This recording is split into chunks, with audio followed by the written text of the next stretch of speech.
In the previous video of this session, we already have learned about countdown latch, and this video is dedicated for cyclic barrier. But before I discuss cyclic barrier, I want to give you one more example by using which we can clearly differentiate between cyclic barrier and countdown latch. So let's first see an example on countdown latch. Here we have two Java files, createThread.java and mythread.java. In the createThread.java, we have the method main. In the method main, we are creating a new object of type countdown latch with initial value of count as 5. Then we are creating a new object of type reintrant log class. After that, we are creating 5 threads and we are passing the references of countdown latch and reintrant log class, both to all the 5 threads. Then after by using the reference of reintrant lock class, we are calling the lock method in all the threads from T0 to T4, and in between the lock and unlock, the thread is sleeping for 500 milliseconds. But see here, all the threads from T0 to T4 will not be able to sleep for 500 milliseconds simultaneously because the sleep statement is in between the lock. Therefore, the threads can sleep only one after another. So the 5 threads T0 to T4 will reach to this statement one after another. So here in this statement, we can clearly see that threads are coming to the countdown, decreasing the value of countdown one by one, and after the last thread, decrease the value of count to 0. Then after only, the thread main can continue its execution. Here we can see it clearly by using the lock. So let's execute this code practically. Open createThread.java, and this is the same code as we have seen. Open mythread.java, and this is the same code as we have seen. Try to compile these two codes. Java C createThread.java, mythread.java compiles fine. Now run it. Java create thread. It runs fine, and you can see all the threads are decreasing the value of count one by one with significant difference of time. And after the last thread, the thread T4 decreases the value of count to 0, then only the thread main continue its execution. But purpose of this video is to learn about cyclic barrier. Let's start to learn about cyclic barrier. Namaste everyone, I am Gyan and you are watching the session 20 of Java and Web, multi-threading in Java. Let's consider a situation. You 4 friends have planned to go somewhere, but you decided to first gather at a specific point, and from that specific point you may continue together. We can call that specific point as a barrier. When all the friends reach to the barrier, then we can say the barrier has been tripped, has been broken. And after all your friends reach to that barrier, then the barrier will be broken and all your friends further continue their working. Similarly, here we have 4 threads, T1 to T4. When all the 4 threads reaches to the barrier, then after the barrier will be tripped. Suppose that only the thread T1 reach to the barrier, then the thread T1 will be blocked and not will able to continue further. Then after some time, the thread 2 arrives. The thread 2 will also be blocked. Now 2 threads are blocked at the barrier. Similarly, when the thread 3 arrives, then also all the 3 threads will be blocked. They can continue further only after all the threads reach to this barrier, then only they can further continue their execution. So this is the concept of cyclic barrier. What we were doing in countdown latches, when the thread T1 arrives at a specific point, then the thread T1 actually decreases the value of count and continue its execution. But here in the cyclic barrier, if only thread T1 reaches the specific point, then the thread T1 will have to halt and will have to wait for all the threads to arrive this specific point. Hopefully you are getting what is the difference between cyclic barrier and countdown latch. So when we use cyclic barrier, a set of threads may wait for each other to reach a point called barrier. This can be achieved by cyclic barrier class. Now let's look at the example of cyclic barrier. Here again we have two Java files, mythread.java and createThread.java. In both the Java files, we are importing the classes cyclic barrier and broken barrier exception. Then after we are creating a new object of type cyclic barrier with 6 as its argument. We will learn about the constructor of cyclic barrier in a while. But here we can create a cyclic barrier with an integer as its argument. This integer denotes that how many threads should reach the barrier to continue.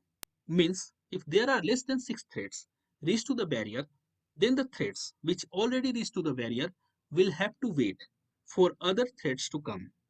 After that, we have another object of type reentrant_log class. And of course, we are going to pass these two variables, these two reference variables of type cyclic barrier and reentrant_log class to the constructor of class myThread. Calling the method await by using the reference variable b of type cyclic barrier makes the thread waiting on the barrier. Means if we do not call here await, then the thread main will not wait at the barrier. We will learn about the await method of the cyclic barrier class in a while. The await method throws exceptions like interrupted exception and broken barrier exception. Now let's come into the run method of various threads from T0 to T4. We have lock and unlock. In between lock and unlock, the threads are sleeping for 500 milliseconds. Then after, we are taking the name of the current thread and we are storing it in a reference variable s of type string. I don't think we need this statement. So let me remove this statement. The statement has been removed.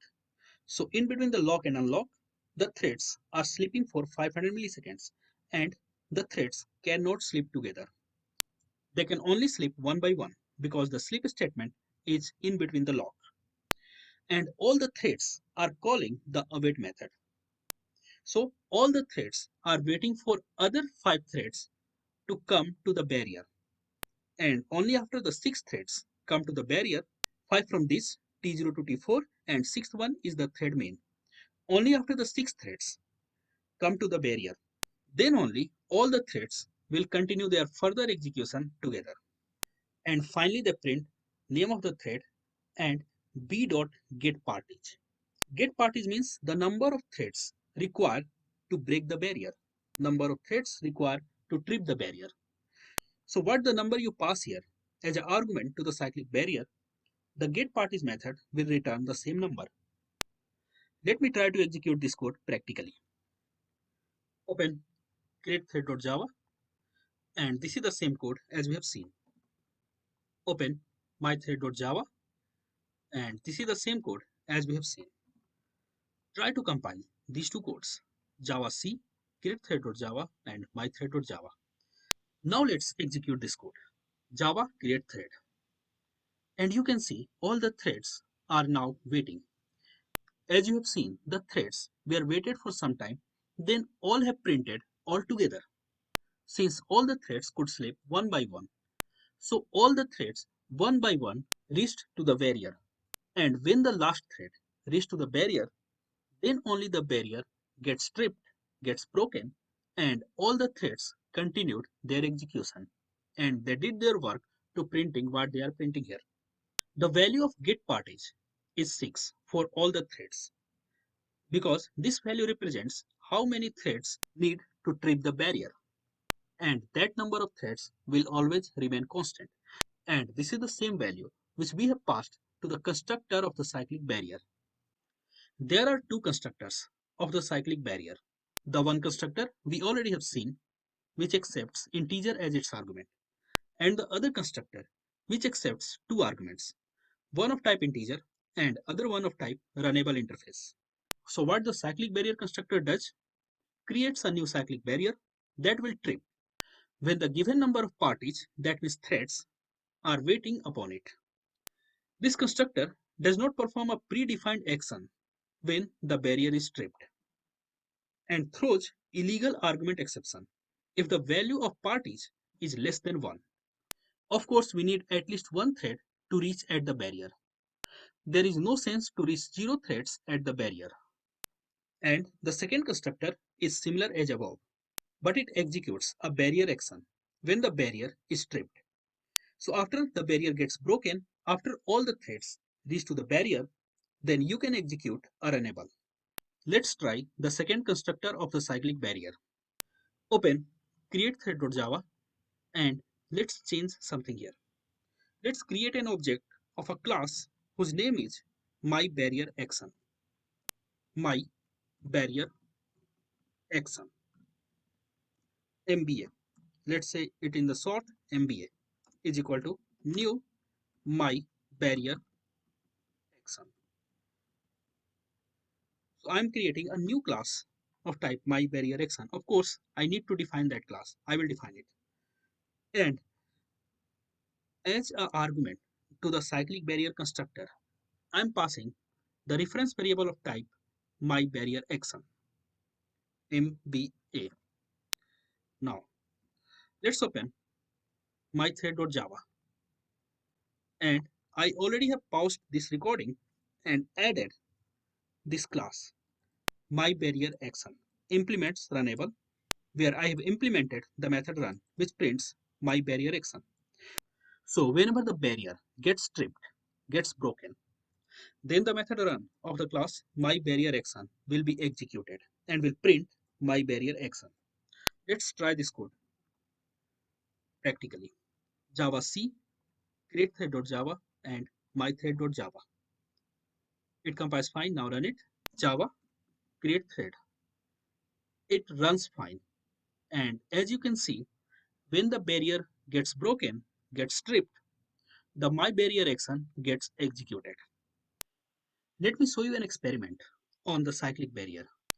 Open mythread.java and the mythread.java has been reset to the first example of this video. Now let's open createThread.java.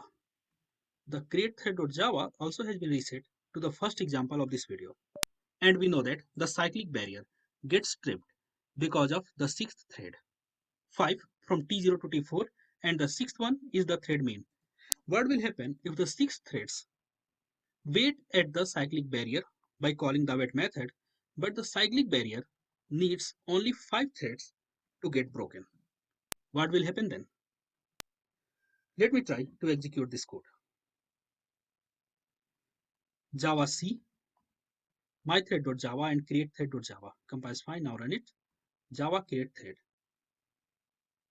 It runs fine and the program gets hanged because the thread T4, which reached last at the barrier, is waiting for the barrier to be broken because the thread T4 is also calling the wait method.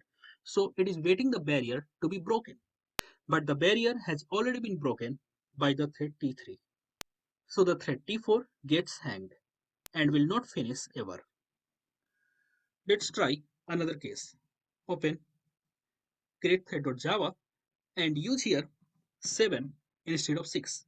Means how many threads are waiting at the barrier. I have put the number more than that in the constructor of the cyclic barrier. Let's execute this code. Java C, mythread.java, createThread.java. Compiles fine, now run it. It runs fine and nothing happens because the barrier still have not broken. So any of thread cannot further proceed to execute their rest of the statements. That's why in this case the program is not printing at all because the barrier still has not been broken. We already have seen the use of getParties method. The getParties method returns number of parties required to trip this barrier. We already have seen the await method, but still there are many things to discuss about the await method. First, there are two forms of await method. One is without argument and other one is with two arguments. We already have seen the await method without argument.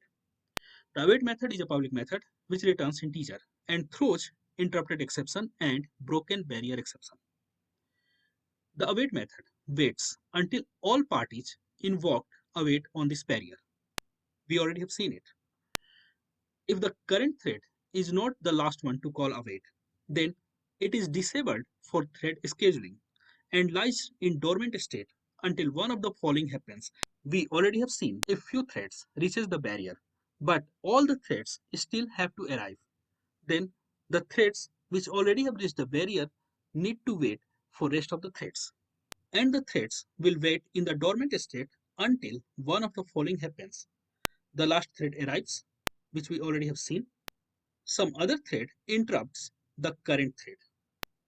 That means the thread which is waiting in the dormant state and some other thread which is still executing gives an interrupt to the waiting thread on the barrier. In that case, the thread which is waiting on the barrier and which received the interrupt will throw interrupted exception. And of course, after getting an interrupt, the thread will throw interrupted exception and stops waiting in the dormant state. A thread may stop waiting in the dormant state if some other thread times out while waiting at the barrier, means the waiting time gets expired. In that case, the thread will throw broken barrier exception. All of the threads will come out of dormant state having a broken barrier exception if any of the thread times out its waiting. Means if the waiting time of at least one thread gets expired, then in that case, all the threads will come out the barrier and the barrier will be broken. All the threads will throw broken barrier exception if some other thread invokes reset on its barrier. We have a reset method we will see. If some thread invokes reset on the barrier, then the barrier gets broken. And in that case, all the threads which are waiting at the barrier will throw broken barrier exception. So these are the four cases when the current thread can comes out from the waiting in the dormant state at the barrier. The thread throws broken barrier exception if another thread was interrupted or timeout while the current thread was waiting. We already have seen it. The thread throws broken barrier exception if the barrier action failed due to exception. So let's try few of them practically. First, let's try this last one. Let's create an exception in the myBarrierAction class. Open mythread.java and just write here 10 divided by 0. 10 divided by 0. But to detect the exception, we need to print here the stack trace, because if there is an exception in the myBarrierAction, then all the threads waiting at the barrier will cause broken barrier exception. So let's print here e dot print stack trace. Now compile these two codes. Java C mythread.java create thread.java. Compiles fine. Now run it. Java create thread. It executes as expected. You can see all the threads cause broken barrier exception. All the threads cause broken barrier exception. And the thread T4 cause divided by 0. Because what I think is the thread T4 was last to reach at the barrier. When the thread T4 reached at the barrier, then the barrier got broken and the run method of myBarrierAction class gets executed. So ultimately, the myBarrierAction class is getting executed by the thread T4. That's why the thread T4 caused division by 0 exception. You try to interrupt a waiting thread and see if the threads are throwing broken barrier exception or not. Now here we have another await method which accepts two arguments, one of type long and other one of type timeout. It performs similar action as the previous await method. If current thread is not the last one to call await, then it is disabled for thread scheduling. But the threads waiting in the dormant state at the barrier comes out from the dormant state in few more cases. One is the specified timeout elapses. In this case, it throws timeout exception. In this case, barrier will be broken. Or some other thread timeouts while waiting for the barrier.